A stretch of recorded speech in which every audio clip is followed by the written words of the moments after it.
and on today's episode, I'm actually going to be doing a movie review of Wonder Woman 84. Now, going into this, my hype level was on a pretty good level. I would say it would be a 7 out of 10. Um, because I've only seen like the first trailer when it was being promoted with HBO Max and through DC Fandom and all of that like early in 2020. Now I have to kind of talk about the kind of backstory of what I kind of felt for the first movie of Wonder Woman. Um, Now, for people who are new to my channel, how I felt about the first Wonder Woman movie, um, I liked it a lot. I liked it to the point of Steve Trevor's death.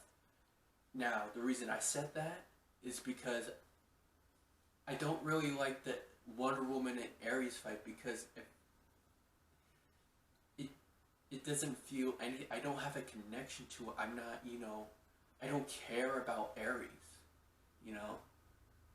For I think for Diana, that moment was just to show like how immensely powerful she is, and I really don't believe that really helped the movie at all. I think it really downgraded because I believe I gave it like an 8 out of 10 because of that, fight sequence towards the end. I believe if you did a better job with Ares or made it the ending a little bit more intimate in some sort of kind of way, I think it would probably be an 8.5 or even 9, in my opinion.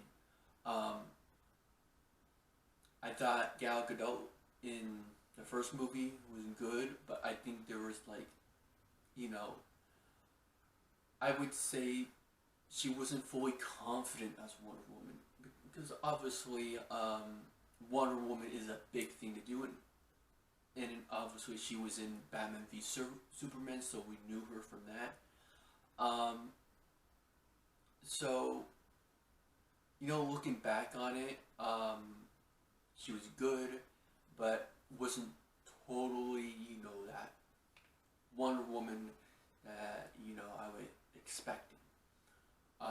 But, even the first Wonder Woman, the Steve and Diana relationship was like, it was gold. It was amazing. It really carried the film. I think Patty Jenkins did a tremendous job with that film, and just how she directed and how her vision and how everything that she wanted in that film that we got, and that finally there's a good woman-led superhero movie, and I think you know I think that was great. It was awesome, but I think really that was just my issue towards the end. But everything else I really liked because the first two acts were amazing. It was wow,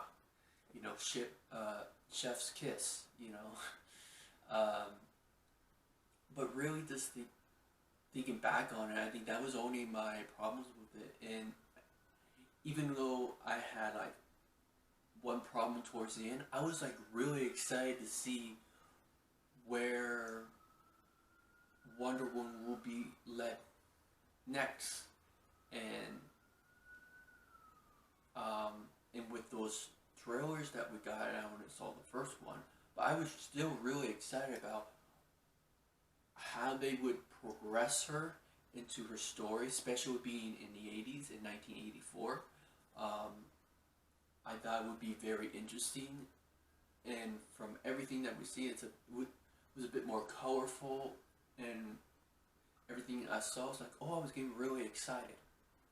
It's like, okay, this movie's getting like me really hyped up to see this movie, to see how this all takes place and how it all unravels and stuff.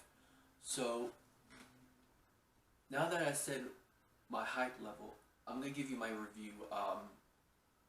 Now I'm gonna say I have some problems with it, more than the first one. Um, I think a bit more problems. Um, I think the first act is messy. Um, it's a bit messy. It's a bit long. I saw it about 2 times, and I counted it as like the first act is about 52 minutes. Um, and so that's a long first act. Um, and while I was watching it, I love the opening.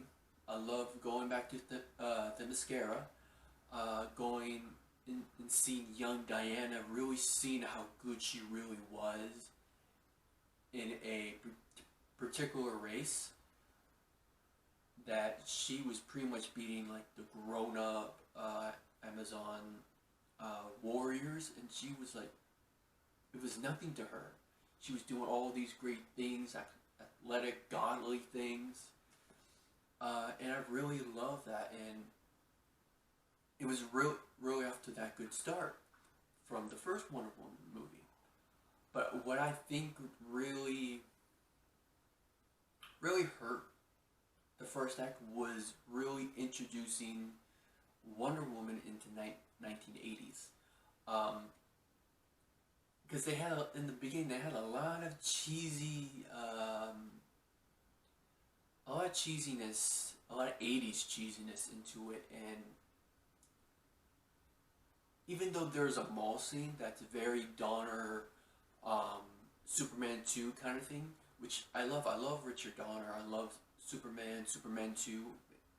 You know, I grew up, loving that Superman. When I watched those movies when I was young. And I really appreciate it. But I think they could have cut, this a little bit of cheesiness, because I just think, with this 80s cheesiness, having Wonder Woman in 80s, it really took a lot of time to get the movie into a groove and really find its pacing. And for me, the moment that Steve and Diana really reunite, and they reunite, really gets its footing and really gets back on track. What made Wonder Woman so successful, and once that started getting on track, you could really see how Gal Gadot is better as Wonder Woman. I think Gal Gadot really shined after all that cheesiness, and it really, I think it really saw just how confident she is in the role now. I think, to me, she is Wonder Woman. She has the beauty, she has the strength, she has the heart, the soul. Anything that you think of Wonder Woman, she has it now.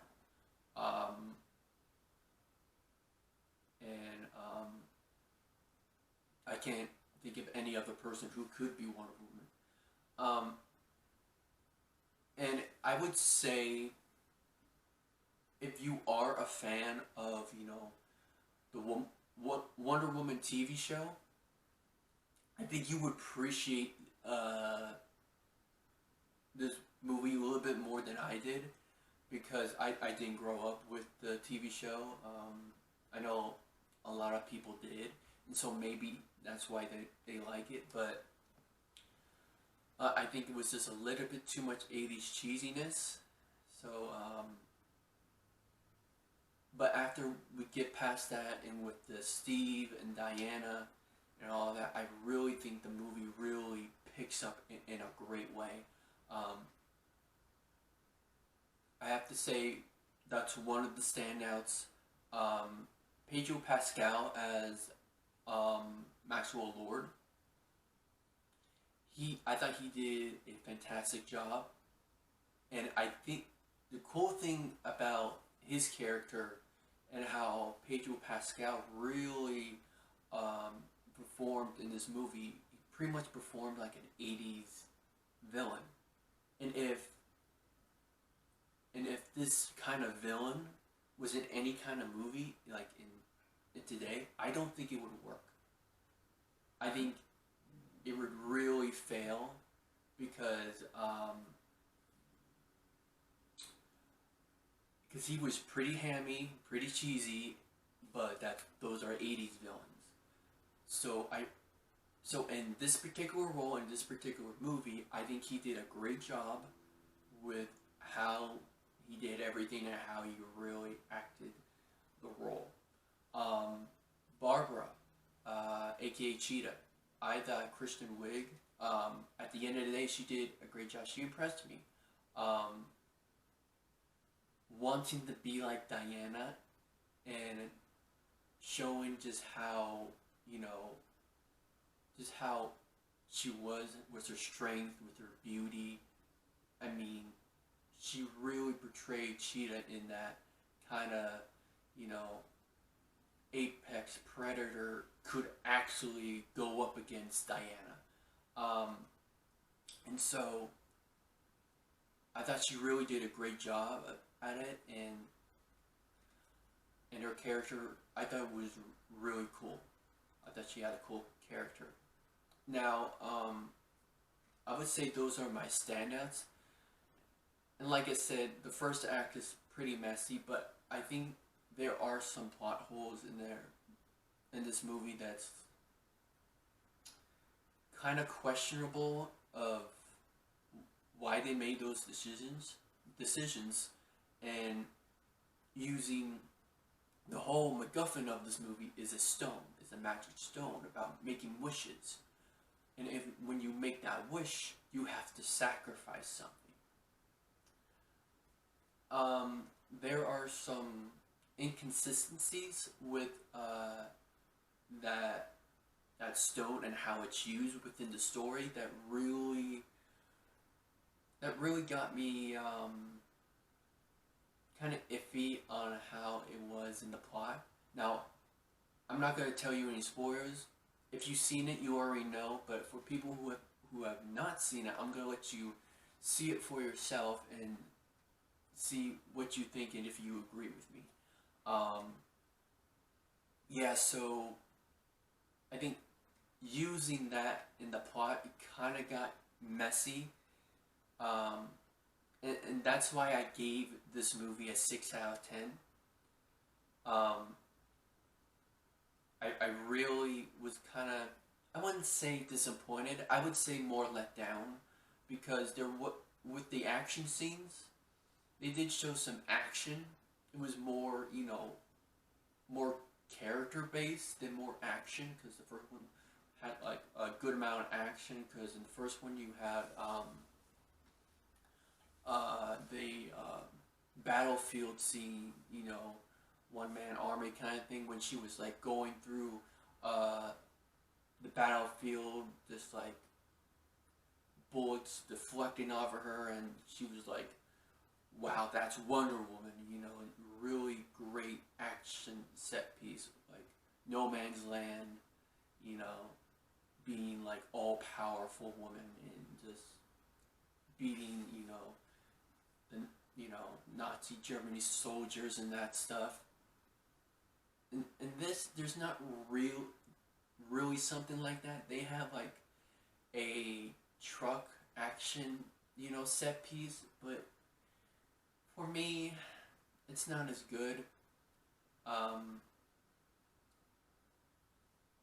the No Man's Land scene is way much better, but it's a good action set piece, but not on the level.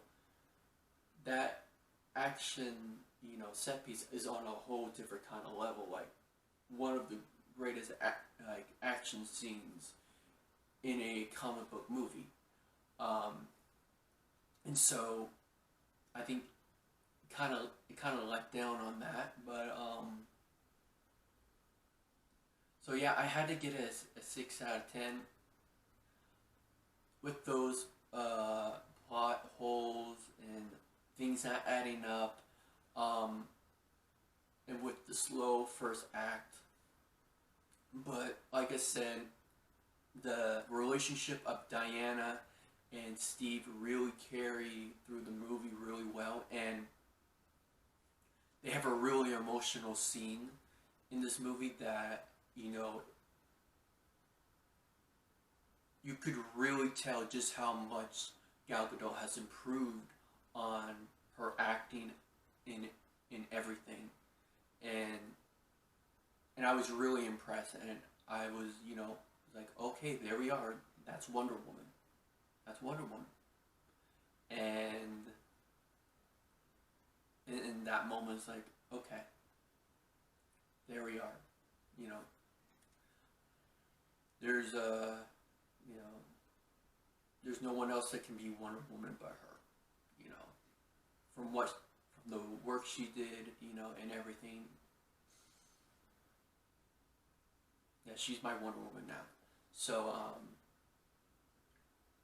but even with all of that, there it's still a flawed movie, and that's why I had to give it a 6 out of 10. I really did.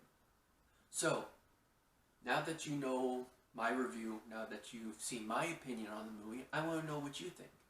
Did you like it? Did you dislike it? Do you have the same problems that I do? Or do you have a different kind of take on it? I would love you to comment below. Tell me what you thought about the movie if you have seen it. And if you haven't, are you excited? Are you still excited from after hearing what I've said about the movie? So yeah, that's gonna be the end of the video.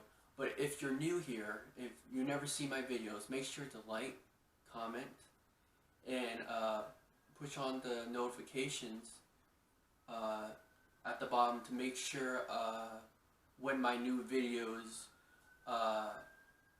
new videos come on YouTube, so you know when to watch them immediately. So I would, yeah. So I greatly appreciate if you subscribe, and so yeah. Until next time, until another review or another podcast. I hope you have a blessed 2021, and see you later. Bye.